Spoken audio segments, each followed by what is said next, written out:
Welcome back to Talk of the Town on 99.7, 1450 WHTC and WHTC.com. We welcome you back to Talk of the Town for this Tuesday, August 3rd. I'm Gary Stevens. First Tuesday of the month, we feel the zeal, spotlighting the City of Zeeland. A little after 10, it'll be the Master Gardener, Jan Musen from the Brine Seed, Washington, Elm, Zeeland, to answer your yard and garden questions. But in our 9:30 segment, we are joined by the Mayor of the City of Zeeland, Kevin Klynstra. He's on the other side of our Zoom connection. Kevin, good morning. Welcome back, and we missed you last month. Yeah, thanks, Gary. Good morning. Yeah, it was nice to be away for a little while again and get away from things. But yeah, it's good to be back too. And we thank City Manager Tim Klender for stepping in your absence to keep us appraised of things going on in Zeeland. And of course, we will open the phone lines. If anybody has a question about what's going on in Zeeland, Kevin Klynstra will be happy to answer it at 616-395-1450, 616-395-1450. Kevin, before we talk a little bit about what's going on at City Hall, let's talk a little bit about some of the events that will be going on in Zeeland. It looks as if things are starting to get to normal because some of the events that had been postponed last year are apparently a go. I'm not certain about the pig out, but I know that I assume, or shall I say, I safely assume that plans are being made for some of the fall events this year. Yes, Pumpkin Fest is going on, and the Peddlers Market will be going on. So yeah, like you said, things are gradually getting back to normal again, but as we all know, that can change in a hurry. But right now, everything is planned to go on. And I'm with you. I haven't heard too much about the pig out, but I'm not sure if that's being planned or not. That's usually in the middle of August. So. Yeah, that's why I brought it up, because normally this is the time we would talk a little bit about the pig out and enjoying some good food and some good times in Zeeland. But people can certainly enjoy some good times in the City of Zeeland, and it's nice to have those railroad crossings taken care of. So some of those are definitely were definitely needed. Elm, I think, got repaired, and Franklin got repaired. Fairview, I thought, was going to get repaired. Apparently, it's not going to, but still, nice to have at least the railroad crossings not be so bone-chattering. You're correct. Last year, they fixed the State Street one, which was a bad one, and now this year, like you said, Jefferson and Franklin and 104th got, which isn't in the city, but that's a lot of people go in and out of town from there. So, yeah, it's always an inconvenience for a few days, but once it's done, it's nice to have again. Parking in Zeeland is still good, even though many of the spots have been claimed by businesses trying to get more people into their establishments, be it food or other retailers as well. I assume that has been working out well. Yes, we talked about that last night, and we have a SARB meeting on Thursday, and it will be discussed there. It seems like some people have going to the splash pad are parking on Main Street and taking up spots where it would be better to use for businesses that people go in and out a lot easier. So yeah, we'll be talking about it on Thursday afternoon about what we should do about that and how we can eliminate that. But it's always tough. You can't watch parking 24 hours a day or even 8 hours a day when businesses are open. So it's always hard to do, but we put some signs out temporarily for right around the splash pad that those spaces are meant for businesses. So hopefully that helps. Hopefully it'll help, and hopefully we won't have to get to a point where if you need to clear out some spots for parking for customers along Main Street in Zeeland, I hope you don't have to go to the meter system, because that will be an expense, but it does move people along. Oh yes, but that's one thing.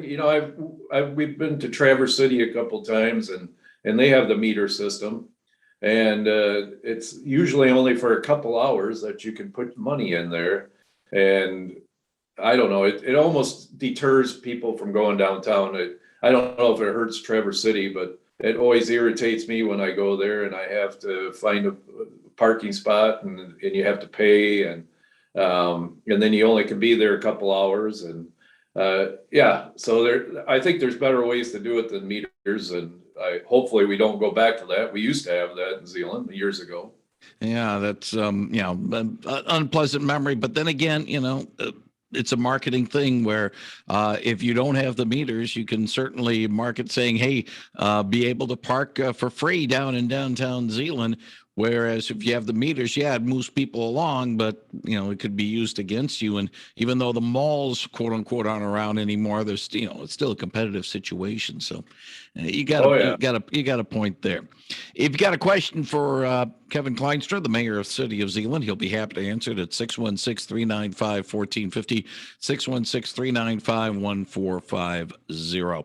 I'm going to throw you a little bit of a curveball question, Kevin. Hope it's not too much of a curveball. How concerned are you as a member of the Makatawa Area Coordinating Council about the departure of Tyler Kent as its executive director? He has moved on. Steve Boltice was there for many, many years, and it seemed to be very stable. Now, we're getting another person in there, and, it's nice. The MAC does a lot of good things. Let's get some stability in its leadership. I agree. It would be nice. We have to try to keep Grand Rapids from stealing our managers, because this is the second one in a row that's gone to Grand Rapids. And you never blame anybody for wanting to better themselves. And this was kind of a dream job for Tyler. So, but yeah, I'm on the executive board for the MAC, and we'll be looking for a new one, but we have to find out, what that entails. We just moved the watershed part of the MAC over to Outdoor Discovery Center. They took over the watershed. So that takes a little bit of the work away from that area. So yeah, we'll have to look over that in the next couple months and see what we want from the MAC and what we want the manager to be. So we got a little work to do. Yeah, you mentioned you brought up a point. I was going to bring it up. It's about the fact that a lot of times when a leadership position becomes open, it's a time not only to search for a new leader, but also maybe a time to look at the responsibilities of the position and sort of modify them. It's easier to do that when you get a new person coming in than trying to change the responsibilities while somebody is already in the post. That's correct. And like I said, we have to figure out as a whole, as a MAC board, policy board, what we want to have the MAC do. Do we want it just to be transportation, or do we want to help coordinate other things? We worked with Project Clarity, and we got that going, and got most of the government entities to donate to that. We did a couple other things that worked through the MAC. So we just have to find out if that's what the MAC members want, or if they want to just keep it as transportation. 616-395-1450 if you have a question for Zeeland Mayor Kevin Klynstra. I want to stay on the MAC for a moment or so, and I'm not certain whether or not this would be within the MAC's purveyance or not, and I'm going to basically hate to use the term take advantage, but I'm going to take advantage of the fact that Kevin is a member of the executive board of the Makatawa Area Coordinating Council. A few years ago, when the last census of 2010 came out, it was determined that the Holland Grand Haven area would no longer have its own designation for a variety of government purposes, but would be lumped into the Grand Rapids metropolitan area. As we get the results from the census for 2020 later on this year, how important is it to try to reestablish, if it can be done? And I know it's nothing you can do, but how important is to have the Holland Grand Haven area once again have its own representation in government statistics and not be lumped with Grand Rapids?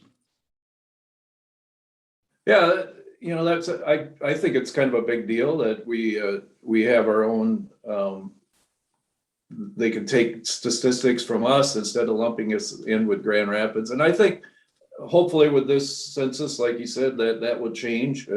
This area, Ottawa County, is one of the fastest growing counties in the country. And I think that will show on the next census that this area probably should be separated from Grand Rapids and not be in the metropolitan area of Grand Rapids.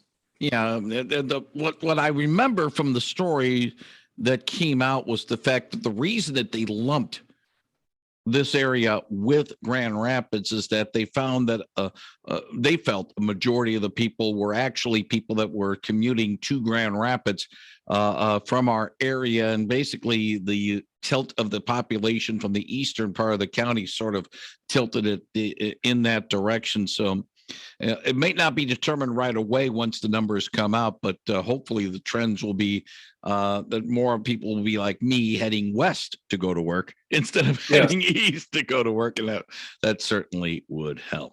But again, would the MAC be involved in some of that in terms of if they decide, if it's decided by Washington, Holland, Grand Haven has its own area, will that impact the MAC at all or not really?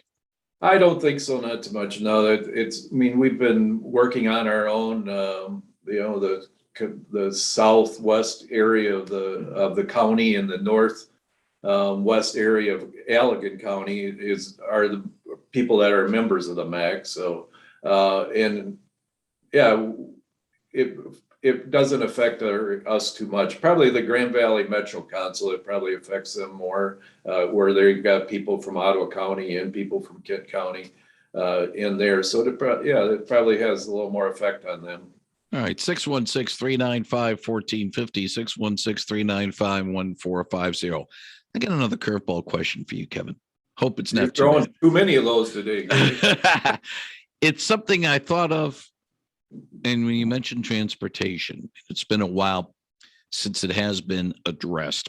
Dealing with US 31, you know as well as I do, when I first came on board here about 20 years ago, one of the points of discussion for a number of years was the US 31 bypass. Try to maybe alleviate some of the traffic off of US 31 between Holland and Grand Haven, establish another crossing of the Grand River.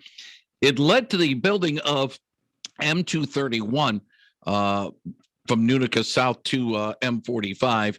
But the planned maybe renovation or expansion of 120th Avenue out of Zeeland did not materialize. Obviously, finances being where they are, those the alternate US 31 went by the boards. Are you hearing any rumblings at all about maybe getting some semblance of that back, or is that still pretty much dead in the water right now? No, I still hear conversations about it once in a while that they would like to have a new interchange or exit off of 196, and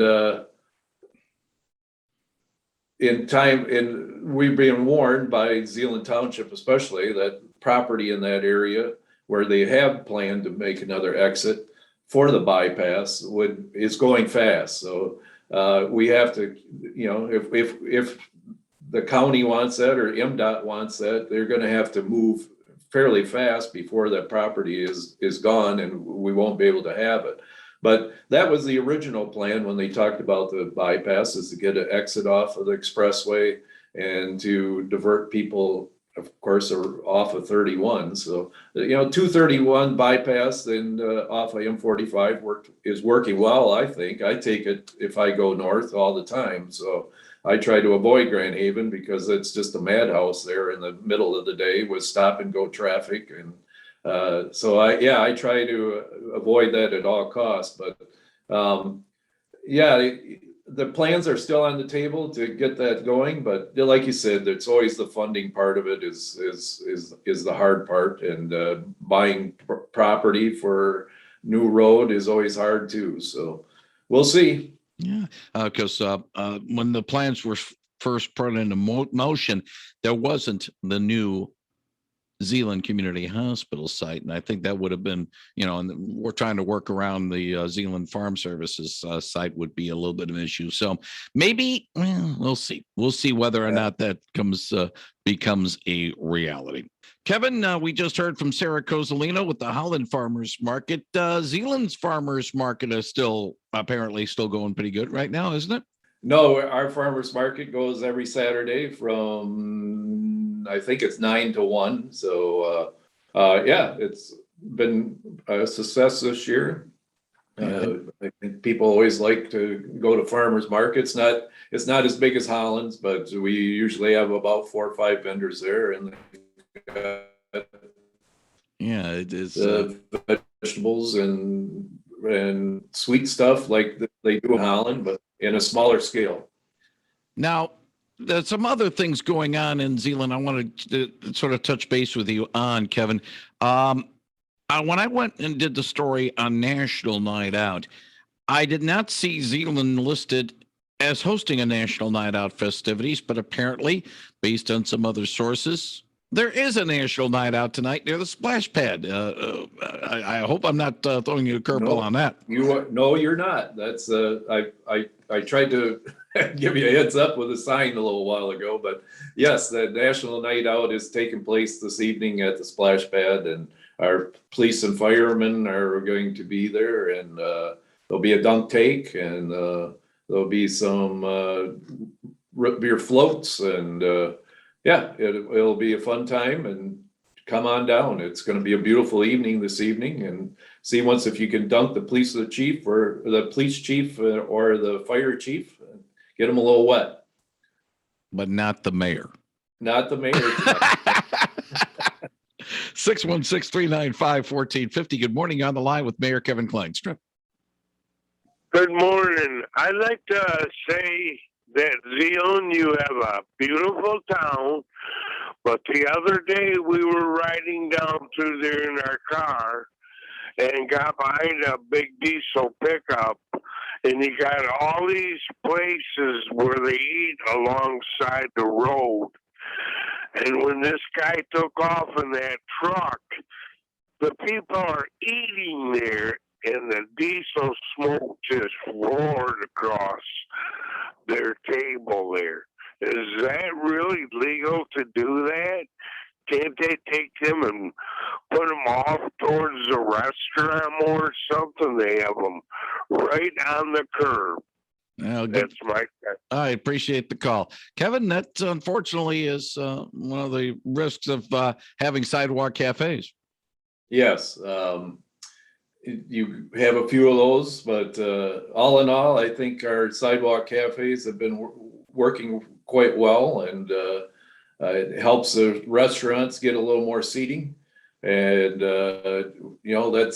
that's trying. What we're trying to do is just help the restaurants to expand their seating capacity a little bit, and of course, a lot of that is our new entertainment zone that we have, and we've put seating there in front of Triple Root for that. So yeah, it's just I haven't heard too many complaints about it, but yeah, sometimes you just have to put up with that. Yeah, it's the risks, unfortunately, and of course, Maine for the most part is supposed to be free from trucks. It's supposed to be, but yes. Yeah. Anyway, moving on. Speaking about events coming up, Friday late afternoon, early evening, the second annual Chalk Festival. Are you going to get involved, or are you just going to watch other people doing the creations with the sidewalk chalk? You wouldn't want to see my chalk drawings, Gary. It'd be more primitive with stick figures, but no, that's always a nice event, and you see how talented these people are that do these drawings, and they spend a couple hours doing it, and yeah, it's a fun thing to come down and see. And Thursday night, we've got entertainment downtown again, and you can come down and listen to a band. I'm not sure which one it is, but there'll be entertainment on Main Street again on Thursday night. So 2 nights in a row, we got things going on in downtown, or actually almost 3 nights, with concluding tonight. But yeah, well, circling back to the beginning of our conversation, we were talking about things going on in Zeeland, and it's nice to have them back. It really is nice to have them back. Yeah, the Thursday night entertainment has been a success, and people, from what I've heard, people really enjoy that. They almost like to have more of them, but it's a matter of cost to get a band downtown and in closing off Main Street. Yeah. 616-395-1450, 616-395-1450. One final thing, Kevin Klynstra, and it's going to be not a nuts and bolt question, but it is something based on the agenda from last night's meeting. And sort of clarify this, Ordinance 1003, the water connections fee revision. What's this all about? Is it, reestablishing something, more money, or what? No, it's just cleaning up that ordinance a little bit. That they, from what they explained to us last night, if somebody that lives out in the country a little bit, that still is in our BPW area, if their well runs dry and they have quite a bit of acreage right now, the way the ordinance was before, they'd have to pay quite a bit of money. Now it's quite a savings for them if they request to have a water hookup. With that, we already have the infrastructure that runs through it. And another reason why they wanted to do it is if a developer wants to put in a new subdivision, this cleans up that a little bit, that it's a little safer from a lawsuit. So yeah. Quickly, has the Zeeland BPW come up to the council saying, hey, we're gonna have to start looking at water lines soon in terms of updating them, or are pretty much the water lines in Zeeland okay right now? Yeah, we've had a break on the Chicago Drive quite a few years back. But that one has been replaced, and I think they're in good shape. They usually have about a 50-year lifespan, and I believe we're not near that yet. Okay, the reason why I brought it up is that, Holland continues to do its renovation of some of its streets. West 10th is the one that's being focused on this year, but part of the work is involving the BPW in Holland, making sure the water lines are, good, or if they have to replace them, it's a good time to replace them. So I was just kind of wondering whether or not Zeeland had to, sort of start thinking, something over the next 5-10 years, we're going to have to start replacing them. Well, when we redo a street and it's a complete rebuild, then we do replace the water lines. So we've done that on most of our streets now. So yeah, we've got new water lines, and a lot of right now, the big thing is about having the metal pipes. They want to get rid of lead pipes. So again, when we do a street, we make sure that those are gone too. And even from the house to the road, we have to replace those if they're lead. He is Zeeland Mayor Kevin Klynstra. He joins us first Tuesday of every month to talk about things going on in Zeeland. Kevin, wish you and everybody in Zeeland well over the next month or so. A very safe Labor Day weekend as well. We'll talk to you after the weekend with our next conversation in September. Thank you for your time, sir. Okay, Gary, thanks for having me. Thank you very much, Kevin Klynstra, 99.7 and 1450 WHTC.